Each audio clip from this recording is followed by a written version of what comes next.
नर्मदे हर तो अब good morning हो गई है यहाँ पे, अच्छी वाली सुबह। तो सुबह का सभी को नर्मदे हर। और जिस स्थान पे मैं रात्रि में विश्राम किया हूँ यहीं पे ये त्रिवेणी संगम है। ऐसा बोलते हैं कि यहाँ पे सरस्वती और गंगा नर्मदा का संगम होता है। और सबसे महत्वपूर्ण बात ये है कि उस तरफ जो सामने मंदिर सा दिख रहा है छोटा सा, वो कुबेर भंडारी है। और जो इस तरफ है ये पिपलेश्वर महादेव हैं, और दोनों का जिक्र पुराण में है।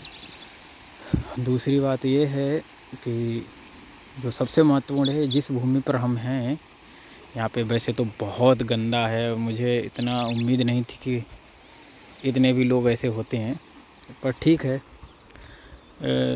यहाँ पर क्या है महत्वपूर्ण ये है यहाँ पर कि भगवान कृष्ण ने यहाँ पे अस्थियाँ विसर्जन की थी उसकी कर्ण की। तो ये बहुत ही पवित्र भूमि है। इसके सामने यमराज जी का तीर्थ है उस तरफ। तो मतलब इतनी विशेष जगह पर हमने रात्रि विश्राम किया, तो हमारे लिए बहुत महत्वपूर्ण था।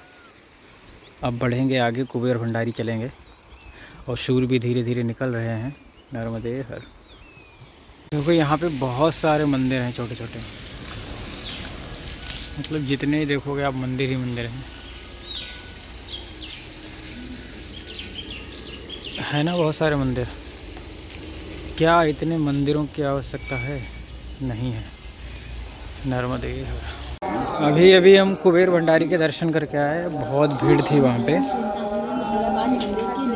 और अभिषेक चल रहा था वहाँ पे। वीडियो फ़ोटो नहीं निकाले जाते, तो मैंने भी नहीं निकाला। जय हो। देखो नौटंकी। शिवोम दत्त। मंदिर के निर्माण कार्य हेतु सभी भक्तजन से अनुरोध है कि यथाशक्ति सहयोग करें। पापकेश्वर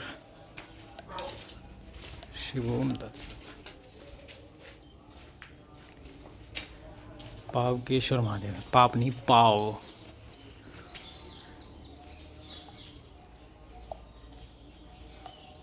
शिवोम तत्सत।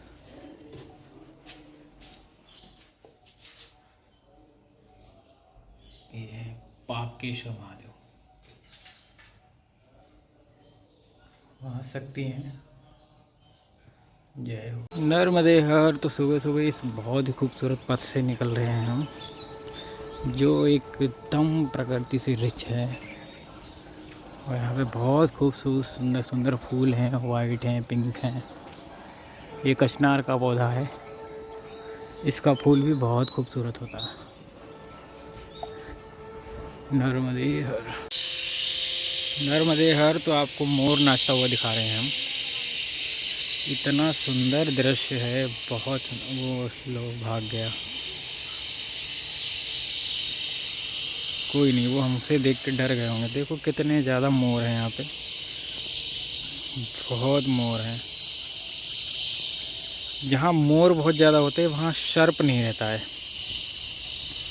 उसका कारण ये है कि मोर का होता है भोजन सर्प, तो उनको वो पा लेते हैं ऐसा भोजन।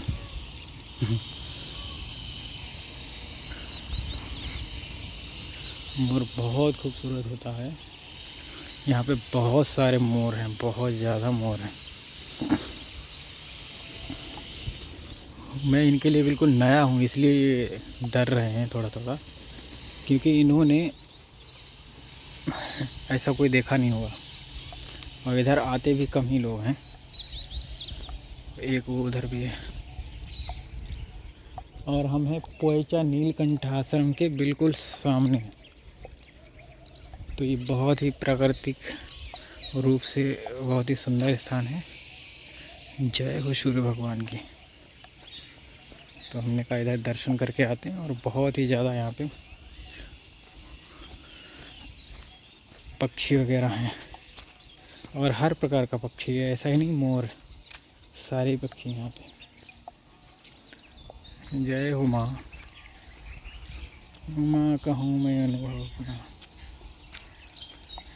सामने पोएचा दिख रहा है, देखो नीलकंठ धाम। मोर मुझे देख के फिर से भागेंगे ये। इन्हें लगता है कि ये खतरा है, हालांकि अब ये समझ गया कि इससे हमें कोई दिक्कत नहीं, इसलिए ये बहुत शांत है।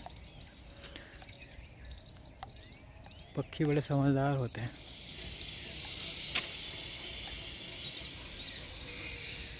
कैलाश के निवासी आनंद थी गयो, जलसा थी गयो। गुजराती में बोलते हैं जलसा थी गयो। हम एक बहुत ही खूबसूरत मार्ग से निकल रहे हैं, जो कि एक नाला है और नाले के अंदर से जा रहे हैं। देखो ऐसा कांटा जो होता है ना, ये इतना दर्द देता है और ये पूरे रास्ते में पड़ा है। तो इसको अभी साइड में कर देता हूँ मैं पैर से पकड़ के, क्योंकि ये बहुत बुरा है। इससे बुरा और कुछ नहीं हो सकता किसी परिक्रमावासी के लिए, क्योंकि मुझे तो लग चुका है कई बार, तो मुझे पता है। ऐसा लगता है गोली मार दी हो किसी ने, और वो 3-4 दिन तक दर्द करता रहता है निकलने के बाद भी। इतना खतरनाक है ये कांटा। वाह क्या रास्ता है, जलसा था ये। आनंद आ गया मुझे तो, बहुत खूबसूरत है मार्ग।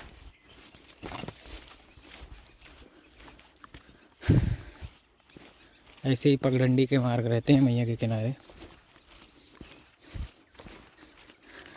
मुझे लगता है इस तट पे हमें उतना मैया का किनारा नहीं मिलेगा जितना उस तट पे मिल गया।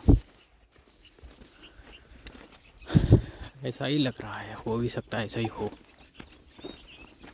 जय हो।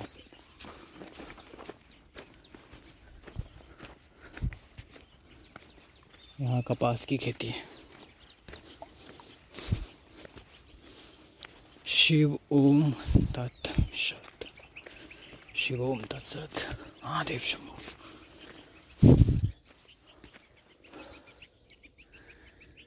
नीम। देखिए हम आ गए हैं रुई के खेत में। रुई यानी कॉटन। कॉटन के कपड़े पहनते हैं हम, बहुत सी सारी चीज़ें बनती हैं। मेडिकल में भी इसका बहुत महत्व है, और पूजा पाठ में तो कॉटन की बत्ती रुई लगती ही है। तो हमारे लिए कॉटन बहुत ही महत्वपूर्ण है।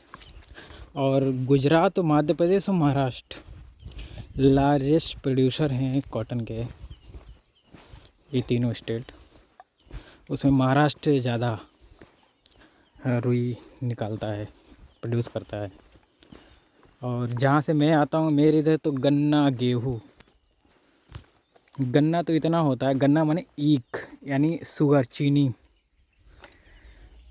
UP largest producer of sugar, चीनी। बहुत चीनी का बहुत बड़ा कारोबार है वहाँ। और गेहूँ भी बहुत होता है हमारे यहाँ, आलू भी बहुत होता है। तो हम बहुत आगे निकल आए हैं नर्मदे हर। तो ये कि मंदिर है, बहुत ही खूबसूरत है, सुंदर सा मंदिर है। पर मुझे लगता है यहाँ से रास्ता नहीं है, पीछे से। चलिए पीछे से चलते हैं। शिव ओम तत्सत। तो ये है महादेव जी का मंदिर। वाह अद्भुत है। यहाँ तो रुकना पड़ेगा 5 मिनट। देखो हम मैया के किनारे आ गए फिर से, और अभी हम मैया से दूर हो गए थे, खेतों निकल रहे थे। अब कोशिश यही रहेगी कि मैया के किनारे ही रहें। जैसी मैया की इच्छा रहेगी वही होगा। अपना क्या है, अपनी तो इच्छा प्रकट कर सकते हैं मैया के सामने, क्योंकि होगा वही जो वो चाहेंगी। और फिलहाल तो हम जा रहे हैं वो आश्रम पे। और यहाँ पे अगर दोपहर में रुके तो फिर मैया में 2-4 डुबकी तो लगा ही लूँगा मैं। सुबह भी मैया में स्नान किया, अच्छा लगा त्रिवेणी संगम पर, लेकिन बहुत गंदा था वहाँ पे। मुर्दे फूकते हैं वहाँ पे, अस्थि विसर्जन होता है। तो बहुत सारे लोग बहुत कपड़े छोड़ के जाते हैं, मतलब नारियल वारियल सब तो सड़ सा गया है वहाँ पे थोड़ा जल किनारे का। लेकिन मैं अंदर घुस के नहाया तो मुझे कोई प्रॉब्लम नहीं हुई। लेकिन कहीं ना कहीं ये चीज़ें गलत हैं, थोड़ा ध्यान रखना चाहिए सबको। नर्मदे हर जय हो माई की, तो फिर चिंता काहे की। उस किनारे से तो मैं गया हूँ निकल के पैदल पैदल, मुझे ऐसा लग रहा है। तो ये है मारेवा आश्रम, गजानन आश्रम करके शायद। चलते हैं, यहाँ 2 मिनट बैठेंगे फिर आगे बढ़ लेंगे नर्मदे हर। हम रुके थे गजानन आश्रम में दोपहर में, और पंखा मैंने बंद कर दिया है। अब निकलेंगे, सामने मैया है, मस्त दर्शन हो रहे हैं मैया के यहाँ से। तो अब बढ़ेंगे आगे नर्मदे हर। तो अब हम चलेंगे आगे।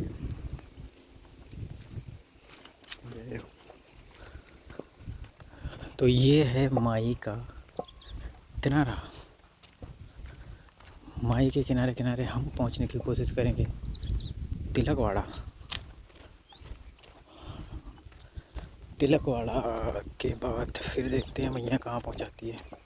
तिलकवाड़ा ही पहुंच जाएं तो ही बड़ी बात है। 9 किलोमीटर है यहाँ से। वहाँ पे एक हमारे मित्र भी मिलेंगे तिलकवाड़ा में। हमारे क्या वो बन गए मित्र थे उस तट पे, उनसे अच्छा भाईचारा हो गया। तो अब उनके दर्शन हो जाएंगे तो और अच्छा रहेगा। बड़े आर्टिस्ट हैं, कलाकार हैं, और कलाकारों के हमेशा मैं इज्जत करता हूँ, क्योंकि कलाकार होना बड़ी बात है। कलाकार कोई ऐसे ही नहीं होता, परमात्मा की विशेष कृपा से कलाकार बनता है।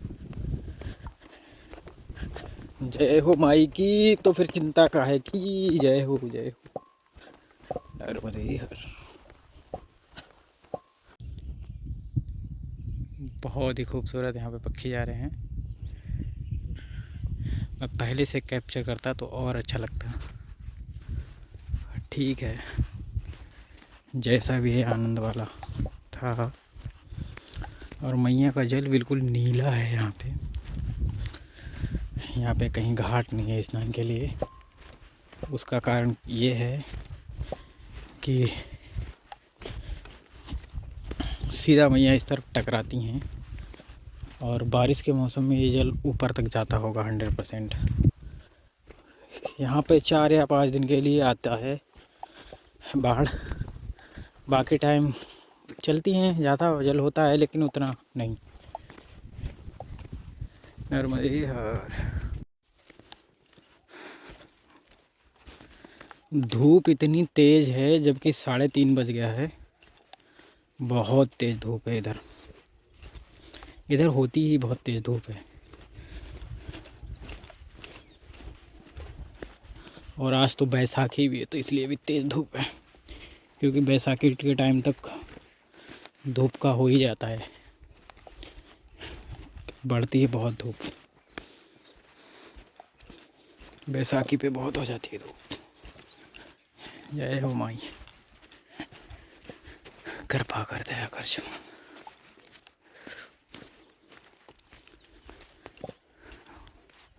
वहाँ तक दूर दूर तक देखो कुछ नहीं दिखाई पड़ता है, कोई है ही नहीं, ऐसा लगता है। पता नहीं कहाँ चले गए सब के सब।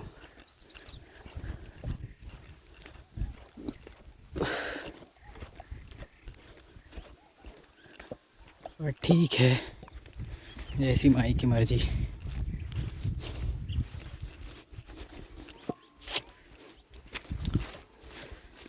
पसीने में भीग जाता है एक बार पूरा शरीर, तभी 2 बार स्नान करना पड़ता है। अब रात में भी नहा के सोना पड़ता है। ओह, पानी कितना साफ है। यहाँ पे एक बोर्ड लगा रखा है कि आगे रास्ता बंद हो जाएगा, तो कृपया उधर से ना जाएं।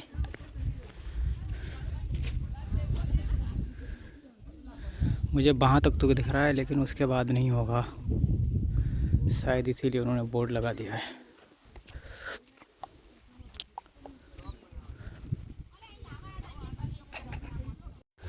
नर्मदे हर। तो ये बहुत ही सुंदर सा रास्ता है सीढ़ी का। अब हम ऊपर चढ़ेंगे। बरगद का पेड़ है। देखो इन्होंने पेड़ वेड़ लगा रखे हैं दोनों तरफ, बहुत खूबसूरत लग रहा है। ये वृक्ष, बहुत ही शीतलता है यहाँ पे और गर्मी बहुत है।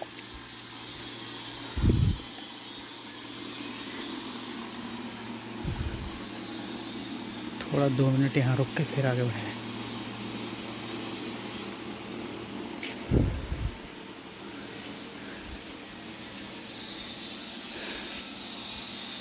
ये टावर देखो आप, चिड़िया के लिए बना रखा है इन्होंने, ताकि चिड़िया इसमें घर बना ले अपना। बहुत अच्छा। नर्मदे हर। तो अब हम रोड पे आ गए हैं नर्मदा परिक्रमा में। और पीछे एक बाबा जी मिले, बोले कॉफ़ी पी लो, चाय पी लो। मैं सब मना किया, फिर बोले नाश्ता कर लो। मैंने कहा यार क्या क्या मना करें इनको। फिर मैंने कहा चलिए प्रभु कुछ दे दीजिए, मैं लेके निकलता हूँ, क्योंकि कुछ खाने पीने का मन नहीं था। पर उनका भाव इतना अच्छा था, फिर मैंने स्वीकार कर लिया। फिर उन्होंने मुझे 2 बेसन की गठिया वाली नमकीन दी। फिर मैंने एक खाई, एक वहीं चिड़ियों को खिलाई, आगे बढ़ाए। आनंद आ गया नर्मदे यार। तो यहाँ पर हमको मिली है एक छोटी सी रिवर, जो मैया में संगम करेगी जाके आगे। तो अब हम यहाँ से इसको पार करेंगे और फिर पहुँच जाएंगे तिलकवाड़ा। तिलकवाड़ा में अभी उत्तर वाहिनी परिक्रमा अपने पीक पर है, क्योंकि उसका एंड होने वाला है 2-4 दिन में। तो वहाँ बहुत ज़्यादा भीड़ होगी, हो सकता है आश्रमों पे तो बहुत ज़्यादा भीड़ होगी। देखते हैं क्या होता है। अब जो होना होगा वही होगा, पर पहुँचना तो है ही, है कि नहीं। ये इन्होंने सड़क बना दी, इस पर पुलिया बना दी छोटी सी 2 बम्बे लगा के। अच्छा है ये, नहीं तो इसमें पैर से, ज़्यादा गहरा नहीं है, घुटने तक होगा मुश्किल से चलो।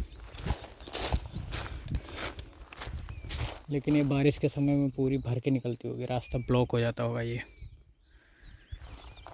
जय हो मेरे नाथ। यहाँ पे बहुत ही अजीब है ये, देखो छोटा सा श्री बीहत माता का मंदिर है, और ये 4 खम्भे हैं जिनके आसपास रंग का माहौल है। और ये सारे लकड़ी के हैं, और इनका कुछ ना कुछ तो है कारण जो ये यहाँ पे हैं। और इसमें मैं देख रहा हूँ कि जाल और फूल से सजा हुआ कुछ इन पे चढ़ा है चारों पे। किस लिए किया है, किसने किया है नहीं पता। देखो ये पूरा कलरफुल है यहाँ पे। तो ये या तो किसी के देवता हो सकते हैं आदिवासी, या किसी के कुछ ना कुछ तो है कारण, क्योंकि बिना कारण का नहीं है। और हम लोग तिलकवाड़ा पहुँच चुके हैं। नर्मदे हर। नर्मदे हर। तो यहाँ पर नर्मदा जी का सुंदर स्वरूप दिख रहा है, और अस्त होने वाला है। सूर्यास्त हो गए, लगभग डूब गए। और हम तिलकवाड़ा में हैं। यहाँ पे इतनी ज़्यादा भीड़ है, इतनी ज़्यादा भीड़ है, क्या बताएं हम आपको। लेकिन अब रुकना तो पड़ेगा ही, रुकना तो पड़ेगा ही। तो फिर क्या कर सकते हैं। नर्मदे हर।